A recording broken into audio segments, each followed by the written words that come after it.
Bonsoir à vous tous, merci d'être en notre compagnie ce vendredi dans le programme du soir sur New World Info. On va commencer comme toujours avec le décryptage de l'actualité. Nous allons parler ce soir de l'Angola.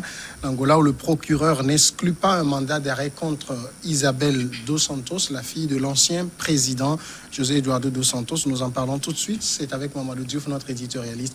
Bonsoir Mamadou Diouf. Bonsoir Samuel. Elle est soupçonnée d'importants détournements de fonds publics angolais évalués à 5 milliards de dollars. Le procureur général d'Angola a indiqué jeudi qu'il n'excluait pas de délivrer un mandat d'arrêt international contre la femme d'affaires angolaise Isabel dos Santos, suspectée de corruption dans son pays et au Portugal. Nous travaillons en collaboration avec les autorités portugaises et si le besoin apparaît à un moment d'en arriver à ce point, nous verrons comment procéder, donc, a déclaré Helder Pitagro en réponse à des questions à la presse en marge d'une réunion à Luanda. Le cas dos Santos aujourd'hui, Mamadou Diouf, est-ce qu'au niveau de la justice, on a évolué, on a pu savoir comment elle a procédé pour organiser les détournements qu'on lui impute? Au niveau de la justice, les choses n'avaient pas trop évolué. Il ne faut pas oublier que c'est juste en décembre dernier que la justice angolaise s'est intéressée à ce dossier. Et même quand on a interrogé le procureur il y a quelques jours, il n'a pas voulu aller très loin. Il dit que nous sommes encore dans les procédures.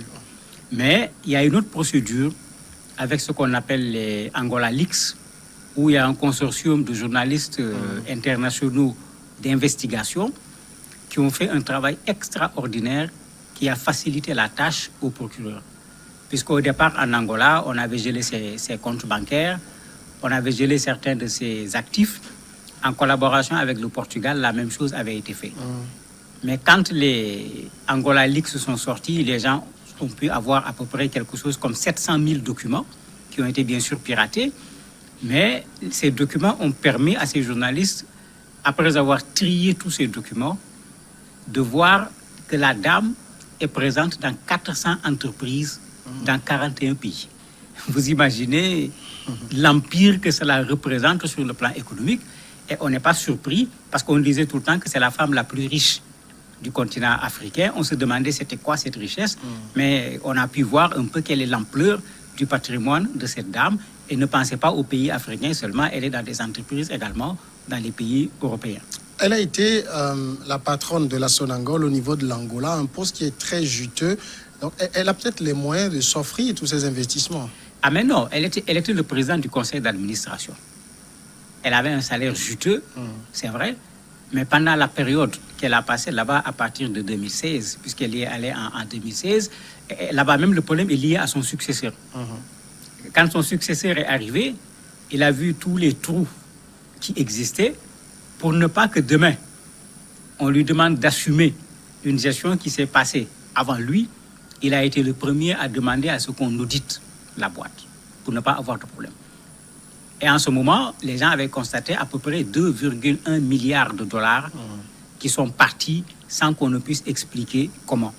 Et c'est pourquoi au niveau de l'Angola, dans la poursuite, il y a cet aspect, ce dossier plutôt Sonangol, où on l'accuse d'avoir fait des falsifications de documents, on l'accuse d'avoir fait des détournements, on l'accuse également d'avoir fait du blanchiment avec cet argent. Donc, il y avait déjà ce dossier qui était un dossier bien précis au niveau de Sonangol, alors que ce n'est pas ça seulement. Parce qu'on lui reproche également du trafic d'influence. Avec sa position de fille du président, on l'appelait d'ailleurs la princesse, ça lui a permis, aussi bien au niveau du pays que parfois même à l'extérieur du pays, avec l'influence du papa, de pouvoir se mêler dans des marchés pétroliers et de la télécommunication, parce qu'elle est surtout présente sur les marchés de la télécommunication et du pétrole, alors que tout le monde sait que ces deux activités sont des activités qui rapportent gros. Isabel dos Santos elle-même réfute toutes ces accusations et la difficulté dans ce genre de dossier où on a un président qui a succédé à quelqu'un, le président essaie d'y voir un peu plus clair dans la gestion de son prédécesseur. Est-ce que le politique est trop loin de ça? Non. Est-ce qu'on peut parler de politique? Parce qu'il ne faut pas qu'on oublie qu'en Angola, le président actuel n'a pas destitué l'ancien président. Le président actuel n'était pas un opposant par rapport à l'actuel président. À la limite, c'est son dauphin. La seule différence, c'est que certainement lui, comme le président du conseil d'administration qui a succédé à Isabel dos Santos, quand il est arrivé, il a vu l'état du pays, il a vu là où se trouvent les problèmes, mais il a simplement décidé d'assumer son rôle de président de la République en faisant en sorte qu'on voit clair dans ce qui s'est passé dans ce pays. Ce n'est pas seulement sa fille, son fils également a été poursuivi dans le même cadre. D'autres personnalités également ont été poursuivies. Maintenant, Isabelle l'a dit parfois, elle dit qu'elle est poursuivie parce qu'elle a envisagé éventuellement d'être... elle ne l'a pas dit clairement, mais elle avait montré un peu qu'elle est là. Si l'Angola a besoin d'elle, elle pourrait répondre comme si elle pourrait être candidate. Et elle utilise cet argument pour dire que c'est parce que les gens ont peur de sa candidature au niveau des élections qu'il y a cette chasse à la sorcière par rapport à elle. Elle dit que tout le document est bâti sur du faux. Mais bon, si le document du procureur est bâti sur du faux, le consortium de journalistes d'investigation, quand tu vois la liste, c'est pratiquement une quarantaine de journalistes appartenant à différents pays.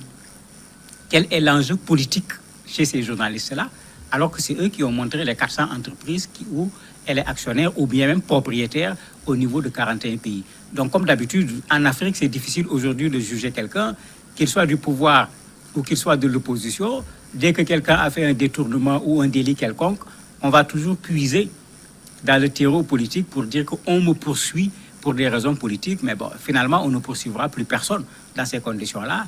Qu'on laisse le droit faire son travail. Si elle veut être candidat aussi, il n'y a pas de souci. Elle est angolaise. Elle n'a qu'à déposer sa candidature et on verra ce que les Angolais vont faire. Le procureur d'Angola, je l'ai dit, envisage lancer éventuellement un mandat d'arrêt contre Isabel dos Santos. Est-ce que dans ce genre de situation, le Portugal est coopératif? Oui, le Portugal est coopératif parce qu'elle a des avoirs extrêmement importants au Portugal. Et ça a rendu le Portugal coopératif. La diffusion également de l'enquête avec ces journalistes d'investigation, le Portugal est un pays démocratique. Dans ces pays, quand tu touches à l'argent public, tout le monde t'évite. On a vu ce qui est arrivé au fils de Obiangema en France. Ce qui fatigue ce vice-président, c'est ce détournement de l'argent public. Elle est exactement dans la même situation. Vous avez Transparency International, vous avez un certain nombre d'organismes aujourd'hui qui travaillent sur le fait de poursuivre, j'allais dire même de pister ceux qui ont détourné l'argent public en Afrique. Il y a eu des plaintes contre l'ancien président Bongo, il est décédé avant que ça n'aboutisse. Il y en a contre le président actuel du Congo, etc.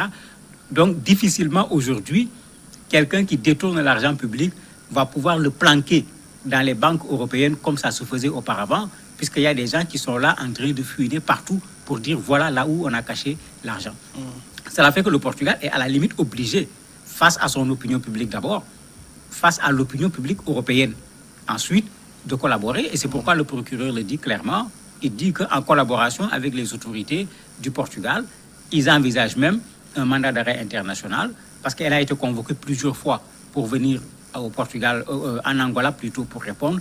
Elle n'a jamais accepté de répondre à ces convocations. Mais on n'en est pas véritablement là. Pas encore, puisqu'il parlait certainement, c'est pour annoncer les couleurs. C'est pour annoncer les couleurs. Il a quelque chose, puisque les journalistes ont tout fait pour lui faire sortir ce qu'il a dans le ventre, mais il s'est caché derrière le secret de l'instruction, en disant tout simplement le dossier est en instruction. Pour le moment, il ne peut pas donner un certain nombre d'informations. Même quand les journalistes ont essayé de savoir par rapport à ce que les autres journalistes d'investigation ont ressorti, il n'a pas voulu aller dans le fond du dossier. Il est venu, à la limite, faire une annonce pour qu'elle-même, son mari, parce que son mari est concerné, d'autres Angolais, ce n'est pas elle et son mari seulement, il y a d'autres Angolais qui sont poursuivis dans ce même dossier, mais tous sont en dehors du pays. Et c'est pourquoi il parle de mandat d'arrêt international. Il a été très clair, il a dit Interpol et Europol, puisque certains sont effectivement basés actuellement en Europe. Est-ce que Isabel dos Santos a réagi à cette annonce? Elle-même, pour le moment, non. C'est plutôt son avocat. Elle avait réagi la première fois quand on avait commencé les poursuites. Cette fois-ci, avec cette déclaration, elle n'a rien dit pour le moment. C'est l'avocat qui parle en disant que le dossier est vide. Ce que l'État angolais est en train de vouloir présenter pour poursuivre la dame, il n'y a rien dans le fond. Mais bon, comme le procureur n'a rien dit, bon, on ne peut rien savoir. Et comme c'est l'avocat de la défense, il est bien dans sa posture en ne reconnaissant pas qu'il y a un dossier valable contre celle qu'il a pris comme client. Ce qui est sûr, c'est que si le Portugal accepte de collaborer avec l'Angola, si on va vers un mandat d'arrêt international, il y a quelque chose dans le dossier. Parce que si c'est Interpol, on l'a vu avec Guillaume Soro, si tu fais un mandat d'arrêt international pour des raisons politiques, Interpol ne l'applique pas, Europol ne l'applique pas. Il faut que le mandat soit un mandat documenté pour que les gens voient qu'il y a effectivement raison à arrêter la personne. Donc, s'ils doivent collaborer avec le Portugal, je ne vois pas le Portugal en train de collaborer dans un dossier où il n'y a rien pour pouvoir arrêter la dame, alors que bon, c'est clair qu'il y a quelque chose, puisque vous parliez tout à l'heure de 5 milliards de dollars. Quand on dit 5 milliards de dollars, on ne voit pas l'ampleur de la chose. 5 milliards de dollars, c'est 2500 milliards de francs CFA. C'est-à-dire plus que le budget de certains pays africains entre les mains d'une seule personne.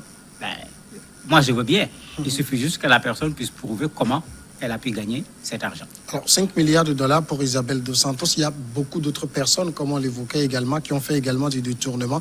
Est-ce que l'État angolais a réussi, depuis le début de cette affaire, à récupérer une partie de ces fonds? Ceux qui étaient en Angola, oui. Puisqu'ils ont gelé des avoirs, ils ont fait un peu ce qui s'est fait en France avec le fils de Obiang Nguema. Ce qui était possible à côté, et ça, ils l'ont fait depuis janvier. Puisque le dossier a commencé en décembre, quand ils ont annoncé l'affaire. Il y a un juge civil qui a demandé qu'on bloque les comptes bancaires, qu'on bloque également les avoirs sur place, le patrimoine, plus les actions à l'intérieur de l'Angola. Donc, il y a des biens qui sont sécurisés, qui pourront être récupérés en cas de dommage, puisque c'est comme ça que le tribunal va agir. Ces biens vont être versés dans l'argent qui doit être remboursé à l'État ou bien à des individus, s'il y a des individus qui sont concernés. Mais, pour le moment, ces biens en Angola ne représentent pas l'ensemble de ce qu'elle a pu faire comme blanchiment, comme détournement, comme trafic d'influence. Ça ne ressemble pas à l'ensemble de ces biens. Et bien sûr, il y a une investigation qui est faite pour voir est-ce que les autres avoirs n'ont pas été produits par l'argent qui a été détourné. Parce qu'en ce moment, on ne se contentera pas de prendre l'argent qui a été détourné.